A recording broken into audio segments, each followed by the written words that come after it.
આપણે સૌ જાણીએ છીએ કે ડિજિટલ પેમેન્ટ્સ હવે આપણી જિંદગીનો એક ભાગ બની ગયા છે, પણ આ માત્ર એક સુવિધા નથી. સાચું કહું તો એ હવે દુનિયાભરના અર્થતંત્રનો પાયો છે. તો ચાલો આજે આપણે આ ડિજિટલ ક્રાંતિ કેટલી ઝડપથી ફેલાઈ રહી છે, એના ફાયદા શું છે અને હા, એની સાથે કયા નવા પડકારો ઊભા થયા છે એ બધું જ ઊંડાણપૂર્વક સમજીએ. શરૂઆત એક આંકડાથી કરીએ. સ્ક્રીન પર જુઓ, $3.2 મિલિયન, એટલે કે $32.5 લાખ.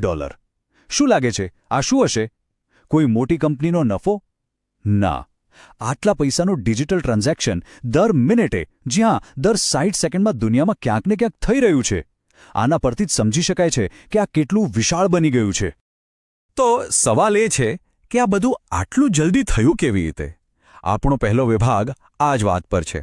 ડિજિટલ ફિનાન્સમાં જે જબરદસ્ત ઉછાળો આવ્યો છે અને એની જે ડબલિંગ ઇફેક્ટ છે, મતલબ કે એની વધવાની સ્પીડ કેવી રીતે બમણી થતી જાય છે, ચાલો એને સમજીએ. આ ચાર્ટ જુઓ. 2021માં ઓછી અને મધ્યમ આવકવાળા દેશોમાં લગભગ 63% લોકો પાસે જ બેંક કે નાણાકીય ખાતું હતું. પણ હવે એવું અનુમાન છે કે 2025 આવતા સુધીમાં આ આંકડો 75% પર પહોંચી જશે. આ કોઈ નાનો સૂનો ઉછાળો નથી.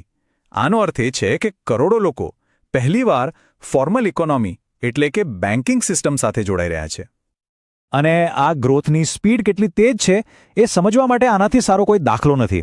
દુનિયામાં પહેલાં 1 અબજ મોબાઈલ મની એકાઉન્ટ ખોલાવતા 18 વર્ષ લાગ્યા હતા, પણ એ પછીના બીજા 1 અબજ એકાઉન્ટ ખોલાવતા ફક્ત 5 જ વર્ષ લાગ્યા. આ ગતિ ખરેખર અકલ્પનીય છે. તો સવાલ એ થાય કે આ જાદુઈ વૃદ્ધિ પાછળનું કારણ શું છે? ખાલી એકાઉન્ટ ખોલી દેવાથી તો કામ નથી ચાલતું, લોકો એનો ઉપયોગ પણ કરવા જોઈએ. તો હવે આપણે મુખ્ય કારણોને સમજીશું, જેના લીધે લોકો સિસ્ટમમાં જોડાઈ રહ્યા છે અને એનો ભરપૂર ઉપયોગ પણ કરી રહ્યા છે. આખી સફળતાનો આધાર મુખ્યત્વે 3 પાયા પર ટકેલો છે. પહેલું, ડિજિટલ પબ્લિક ઇન્ફ્રાસ્ટ્રક્ચર, એટલે કે સરકાર દ્વારા બનાવેલા યુપીઆઈ જેવા પ્લેટફોર્મ્સ. બીજું, સર્વિસની સેકન્ડ વેવ, જ્યાં પેમેન્ટના ડેટા પરથી બીજી સુવિધાઓ મળે છે. અને ત્રીજું, દેશ વિદેશમાં પૈસા મોકલવાનો ખર્ચ ઓછો થવો. ચાલો આ ત્રણેયને ફટાફટ જોઈએ. પહેલા પાયાની વાત કરીએ. સરકારથી લોકો સુધી સીધા પૈસા પહોંચાડવાની યોજનાઓ, જેમ કે સબસિડી કે પેન્શન. આ યોજનાઓ લોકોને સિસ્ટમમાં લાવવા માટે એક એન્ટ્રી રેલ જેવું કામ કરે છે. આ ચાર્ટ બતાવે છે કે 81% ખાતાધારકો ડિજિટલ પેમેન્ટ કરે છે અથવા મેળવે છે, અને એમાંના મોટાભાગના લોકો સરકારી યોજનાઓ થકી જોડાયા છે. અને એકવાર લોકો સિસ્ટમમાં આવી જાય પછી શરૂ થાય છે બીજી લહેર. એમના પેમેન્ટ ડેટા પરથી એમને બીજી ઘણી સેવાઓ મળવા લાગે છે. ખાસ કરીને એવા લોકો જેમની કોઈ ક્રેડિટ હિસ્ટ્રી નથી, એમને પણ હવે એ ડેટાના આધારે લોન અને વીમા જેવી પ્રોડક્ટ્સ સહેલાઈથી મળી રહી છે.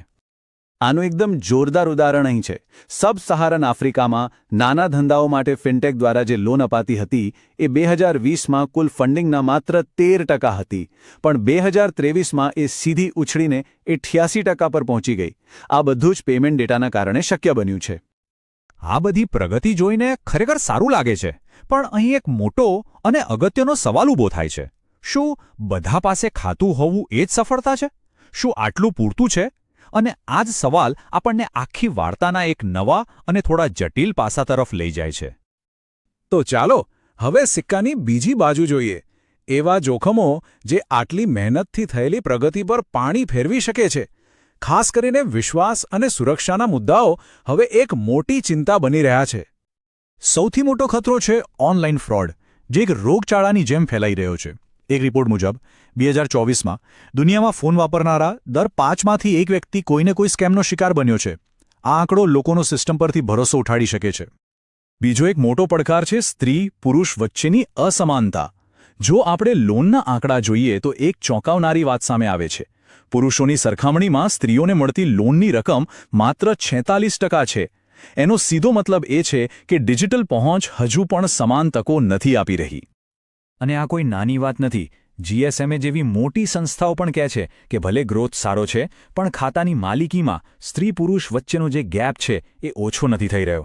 આ એક એવી સમસ્યા છે જેના પર તાત્કાલિક ધ્યાન આપવાની જરૂર છે. આ બધા પડકારોને કારણે હવે એક્સપર્ટ્સની વિચારસરણી બદલાઈ રહી છે. હવે વાત ખાલી ખાતું ખોલાવવા સુધી સીમિત નથી. હવે ફોકસ લોકોના ફાઇનાન્શિયલ હેલ્થ એટલે કે તેમની એકંદર નાણાકીય તંદુરસ્તી પર આવી રહ્યું છે. તો આ ફાઇનાન્શિયલ હેલ્થ છે શું? એનો અર્થ ખાલી બેંકમાં ખાતું હોવું એટલો જ નથી. એનો અર્થ છે કે જો જીવનમાં અચાનક કોઈ આર્થિક મુશ્કેલી આવી પડે તો શું વ્યક્તિ એનો સામનો કરી શકે છે? આ જ સફળતાનો સાચો અને નવો માપદંડ છે. આ આખી ચર્ચાનો સાર બસ આ એક વાક્યમાં છે. હવે મુખ્ય લક્ષ્ય ખાલી ટ્રાન્ઝેક્શન વધારવાનું નથી, પણ એ સુનિશ્ચિત કરવાનું છે કે ડિજિટલ ફિનાન્સ ખરેખર લોકોના જીવનમાં સારો બદલાવ લાવે અને ગરીબી ઘટાડવામાં મદદ કરે. તો અંતે આ એક મોટો સવાલ આપણી સામે છે. જેમ જેમ ટેકનોલોજી આગળ વધે છે તેમ આપણે એ જોવું પડશે કે એનો ફાયદો સમાજના દરેક વર્ગ સુધી પહોંચે. આ એક મોટો પડકાર છે અને એનો જવાબ આપણે બધાએ સાથે મળીને શોધવો પડશે.